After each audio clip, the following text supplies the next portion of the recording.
ETF index mutual funds నేర్చుకుని stock మార్కెట్లో రాణించాలనుకుంటున్నారా? వెంటనే ఈ నెంబర్కి కాల్ చేయండి. నమస్తే, welcome back to Suman T. Present మనతో పాటు ఉన్నారు business analyst doctor Nandi Rameswararao గారు. నమస్తే సార్. నమస్తే.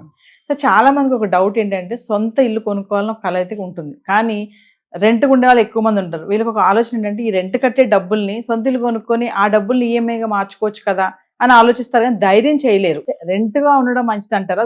అదే డబ్బుల్ని మనం సొంత ఇల్లు కొనుక్కొని ఈఎంఐ కట్టుకోవడం అనేది, అలా మార్చుకోవడం కరెక్టా? అంటే అది రెండు కరెక్టే, రెండు రాంగే. అదేంటి సార్? అంతే. ఎందుకంటే ఎంత చెట్టు ఉంటే అంత గాలి వస్తుంది. జితనా ఆట ఉతనా రోటీ. సో ఒకప్పుడు ఇంప్రెషన్ ఏముందంటే మనం కుచ్చు పానేకి వెళ్ళి ఏమనేవాళ్ళు, కుచ్ కొనా హై. నేను మార్చేసాను, కుచ్చు పానేకి వెళ్ళి కుచ్చు కర్నా హై. First impression is best, first impression last impression, రెండోసారి పెళ్ళిట్లేదు. అట్లా మీ age of the person is important. ఎవరైతే ఈ ఆలోచన ఉందో 30 yearsకి 30 yearsకి ఒక సజెషన్ ఉంటుంది, 50 yearsకి ఒక సజెషన్ ఉంటుంది. So strategy will change. So మీరు బ్యాంకులో 60 ఉన్నారనుకోండి, 50 లోన్ రాదు పెద్దగా, బికాజ్ ఏజ్. యంగ్ స్టేజ్ ఉన్నారనుకోండి, కొనుక్కోలేదు. మేబీ నాకు తెలిసి సర్వీస్ కెరియర్ మొదలుపెట్టి ఒక 10 సంవత్సరాలు ఎంతో కొంత సేవ్ చేసుకుంటారు. సో మీరు ఒక ₹1 కోటి ప్రాపర్టీ కొనాలంటే మీరు మార్జిన్ మనీ అంటారు, మీరు మీ సొంతంగా పెట్టుకోవాల్సిన ₹1 కోటి బిలో అయితే 20%, ₹1 కోటి అబవ్ అయితే 25% మీరు పెట్టుకోవాలి. సో ఆ 20 lakhs అంటే సపోజ్ ₹1 కోటి కొనుక్కోవాలనుకుంటే 20 lakhs 25 lakhs మీ దగ్గర ఉంటుంది. నేను అంతకుముందు ఒక వీడియోలో చెప్పాను, మనిషి 40 సంవత్సరాలప్పుడు 40 lakhs బ్యాంకులో లేకపోతే నువ్వు కరెక్ట్ లేదు నీ కెరియర్. అనాలిసిస్ రఫ్గా అందరికని చెప్పండి. 40 సంవత్సరాలకి 40 lakhs ఉండాలి. లక్కీగా I was lucky enough. So నేను అన్నది ఏంటంటే దాన్ని బట్టి మీ స్ట్రాటజీ తీసుకోవాలి. ప్లస్ మీ ఇల్లు అంత అవసరం. మీ ఆఫీస్ ఎక్కడ? గవర్నమెంట్ ఆఫీసులో ట్రాన్స్ఫర్ ఉంటాయి, ప్రైవేట్ ఆఫీసులో ఇప్పుడు మీ ఛానల్ ఇక్కడ అక్కడ తిరగదు, రిక్వైర్మెంట్ మారుస్తుంది. ఇక్కడ ఉండేవారు అక్కడికి వెళ్ళారు, అక్కడ ఇక్కడ. సో ఆ స్టెబిలిటీ. పిల్లలు ఎక్కడ చదువుతున్నారు, భార్య ఏం చేస్తుంది, తల్లిదండ్రులు ఉన్నారా, అత్తమ్మ ఉన్నారు, ముసలి వాళ్ళు ఉన్నారు. దాన్ని బట్టి గేటెడ్ కమిటీలు కొనుక్కోవాలా, ఇండివిజువల్ హౌస్ కొనుక్కోవాలి ఒకటి. రెండోది ఈఎంఐ అనేది ఏంటంటే మంత్లీ ఇన్స్టాల్మెంట్. సో మీ శాలరీ 50,000 ఉన్నాడు అనుకోండి, ఎంత ఈఎంఐ కట్టగలడు? మ్యాక్సిమం 10-15,000. ఈఎంఐలో పర్సనల్ లోన్ ఉంటుంది, కార్ లోన్ ఉంటుంది, గోల్డ్ లోన్ ఉంటుంది, ప్లాట్ లోన్, హౌస్ లోన్. ఇవన్నీ తీసుకొని శాలరీ మీకు ఇందాక చెప్పారు 90,000 70,000. So you have to take decision, you have to do a lot of exercise. ఇది చెప్పడానికి అడగడం సింపుల్ కానీ వెరీ టఫ్ టు డిసైడ్. అంటే మనం ఆలోచిస్తే ఒక్కోసారి అనిపిస్తుంది కదా సార్, ఇప్పుడు నెలకి 25,000 రెంట్ కడుతున్నాము, ఆ 25,000 ఎందుకు మనం ఈఎంఐగా మలుచుకోలేము, కట్టలేమా? సాధ్యం కాదంటారా? కట్టవచ్చు. ఇప్పుడు నేను అనేది అంటే చాలా మంది 2 bedroomలో ఉంటారు, మెజారిటీ మిడిల్ క్లాస్ ఫ్యామిలీస్. మీరు కొనుక్కునే 3 bedroom కొనుక్కుంటారు జనరల్గా. రేపొద్దున మా పిల్లలు కోడల్లో కొడుకు వస్తారు. అప్పుడు ఏమవుతుంది, మీ స్తోమత 15,000కి రెంట్ ఇస్తున్నారు, మీరు ఇప్పుడు కడుతున్నారు 2 bedroom కూకట్పల్లి ఒకటి దగ్గర. మీరు ₹1 కోటి పెట్టి కొనుక్కుంటే మీరు ఎంత ఈఎంఐ కట్టాలి? 80,000 కట్టాలి. 80,000. మీరు ఇచ్చే రెంట్ ఎంత ఇక్కడ? 20,000, 15,000, మా అయితే 20. సో మీరు అక్కడ శాలరీ అంత లేదు. సపోజ్ 1 lakh శాలరీ ఉన్న 80,000 ఈఎంఐ కడితే మీరేం తింటారు? పిల్లల్ని ఏం చదివిస్తారు? అలాగే రిటైర్డ్లో కొన్ని రిజర్వ్స్ ఉన్నాయి, ఆల్రెడీ 50% సేవ్ ఉంది, ఎఫ్డీలు ఉన్నాయి, గోల్డ్ ఉంది, వాళ్ళు స్టార్ట్ చేయరు. సో స్టార్టింగ్ స్టేజ్లో కొద్దిగా రెంట్ కొనడమే బెటర్ అనేది ఉద్దేశం. ఒక మిడిల్ ఏజ్ వచ్చాక కొనుక్కొని ఈఎంఐ వేసుకుంటే ఈక్వేట్ చేసుకోండి. ఎందుకంటే ₹1 కోటి పెడితే ఆ ఫ్లాట్ నువ్వు రెంట్కి ఇచ్చావు అనుకో, మీకు చిన్నదాంట్లో ఉండే 25,000 వస్తుంది. సో 10,000 డిఫరెన్స్ ఉంది.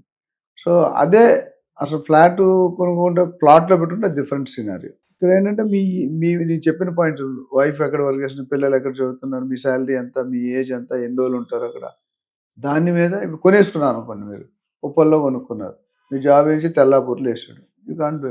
నాకు 12 నెలలు ఎందుకు చేద్దాం, 11 నెలలతో టెనెంట్ వెళ్ళాలంటే లాగిన్ పెడితే ఇవ్వలేడు. ఈ ఫ్యాక్టర్స్ చూసుకోవాలి, ఎంత స్టేబుల్ వస్తుంది. ప్రైవేట్ జాబా, గవర్నమెంట్ జాబా? ప్రైవేట్ జాబ్ అంటే యూ క్యాన్ బి ఎత్తేవచ్చు, నేను దించేవచ్చు, రెండు ఈక్వల్ పాసిబుల్. ఇది ఒక లైన్లో చెప్పడం కదా, మీ అనాలిసిస్ చేస్తాం. మా దగ్గరికి ఎవరైనా వస్తే ఎందుకు కొనాలి, ఇప్పుడు మొన్న ఒక కపుల్ వచ్చాను నా దగ్గర, ఇద్దరు government employees, 1 crore budget, 80 lakhs to 1 crore budget. ఇది ఉన్నారంటే 12,000 ఇస్తున్నారు. ఇది అడ్డి. ఇప్పుడు సొంత ఇల్లు లేదు అనే థాట్ మొదలైంది. అందరూ ఫ్రెండ్స్ అడుగుతున్నారు వైఫ్ని, ఇంతవరకు సొంత ఇల్లు లేదు, 15 సంవత్సరాలు సర్వీస్ చేస్తావు గవర్నమెంట్లో, ఏం మనిషి ఏం చేస్తుంటారు. అది సీరియస్. నా పేరుని ప్రాపర్టీ ఉండాలి.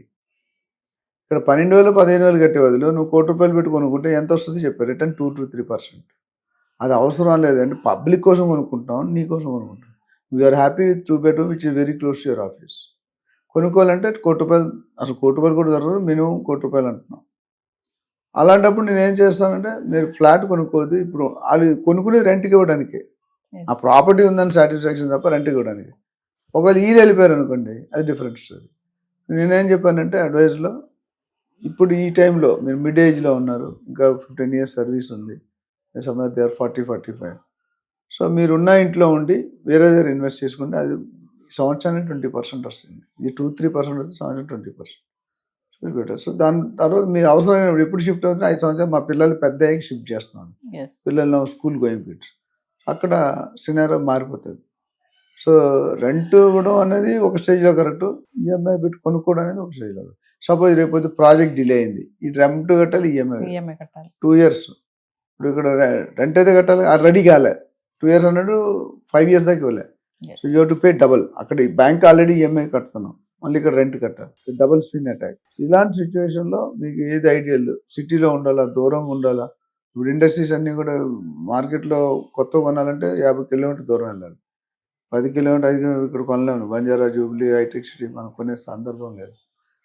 ఆ స్ట్రాటజీ, అందుకని మీరు రియల్ ఎస్టేట్ అనలిస్ట్గా ఏం చేస్తుంటే, ఒక గంట స్పెండ్ చేసి మొత్తం డయాగ్నైజ్ చేస్తాం. ఒక డాక్టర్ దగ్గరికి వెళ్తే ఫస్ట్ నువ్వు వెళ్ళగానే మందులు ఇవ్వడు, ఏం చేస్తాడు, ఇంట్రోగేషన్ చేస్తాడు. నీకు ఎప్పటి నుండి వస్తుందమ్మా, ఎప్పటి నుండి జ్వరం ఉంది, ఎన్ని రోజులు పెట్టి జ్వరం ఉంది, ఫిట్స్ వచ్చిందా, ఏదో అడుగుతాడు. అడిగే మందులు ఇస్తాడా, ఇవ్వడు. ఏం చేస్తాడు, టెస్టులు వేస్తాడు. టెస్టులు పట్టుకుని కొంతమంది ఆల్ ఓన్ క్లినిక్లోనే చేయమంటారు. నిన్న విజయాలో చేయను, అది కాదు ఇక్కడ. కొంతమంది ఏదైనా పర్లేదు. మూడోది మందులు ఇచ్చి 2 రోజులు 3 రోజులు వాడి తగ్గపోతారా అంట. మరి ఎంత ఇంట్రోగేషన్ అక్కడ ఎంత ఉండాలి. సో అందుకే మేము ఒక బయర్ని సెల్ని కూర్చోబెట్టి డీటెయిల్గా అడుగుతాం, ఏంటి నీ పర్పస్ ఏంటి, డబ్బులు ఎలా వస్తుంది, నీ దగ్గర ఎంత ఉన్నాయి, లోన్ ఎంత ఉంది, ఆల్రెడీ అప్పులు ఎంత ఉన్నాయి, ఏ ఏరియా ఎందుకు ప్రిఫర్ చేస్తున్నాం, ఇంత పెద్ద బెడ్రూమ్, ఇంత పెద్ద ఇల్లు అవసరం. సో వీటికి వాళ్ళు చెప్పే ఆన్సర్ బట్టి మేము స్ట్రాటజీ మార్చి డిజైన్ చేయాలి, టైలర్ మేడ్. నువ్వు టైలర్ దగ్గరికి వెళ్తే నీ సైజు లేరు, నేను టైలర్ నా సైజు లేరు, నువ్వే 6 నెలల తర్వాత మళ్ళీ ఇంకో మ్యాన్ కొనిచ్చాడు, మళ్ళీ వెళ్తే మళ్ళీ సైజులు తీసుకుంటాడు లేదా, ఎందుకు, నువ్వు సేమ్ పర్సన్ కదా, నువ్వు లావ్ అవ్వచ్చు, సన్న అవ్వచ్చు, మనం అవునా కదా. సో దీస్ వేరియబుల్ పారామీటర్స్ పెట్టుకొని మనం ఎంత సేవ్ చేస్తున్నాం. రేపొద్దు పిల్లలు 10th ఉంటుంది, ఇంజనీరింగ్ వెళ్ళిన రేట్లు ఫీజు కట్టుకోవాలా లేదా అంటే ఇవన్నీ family person to person, individual to individual, family to family మారిపోతాయి. సో ఎవరైనా మీరు నా దగ్గరకు వచ్చినా పర్లేదు, లేదా చాలామంది మార్కెట్లో కొద్దిగా ఎక్స్పీరియన్స్ 1-2 yearsలో కాకుండా 20-30 years ఉన్న అయితే వాళ్ళు ఎన్నో కేసులు చూస్తుంది. ఇప్పుడు నువ్వు ఎక్స్పీరియన్స్ డాక్టర్ దగ్గరికి ఎందుకు వెళ్తాం, కొన్ని వేల కేసులు. నాకు డాక్టర్ ఉన్నాడు, కార్డియాలజీలో 3,000 ఆపరేషన్ చేశాడు, will be around 40 years. So 3,000లో ఎవడు చచ్చిపోలేదు అంటే స్టాక్ రికార్డ్ హస్తవాస అంటారు. అట్లా కొద్ది ఎక్స్పీరియన్స్ నాలెడ్జ్ ఉండి మార్కెట్లో డీల్ చేసే వాళ్ళు పెట్టుకుంటే your decision may be safe. Thank you.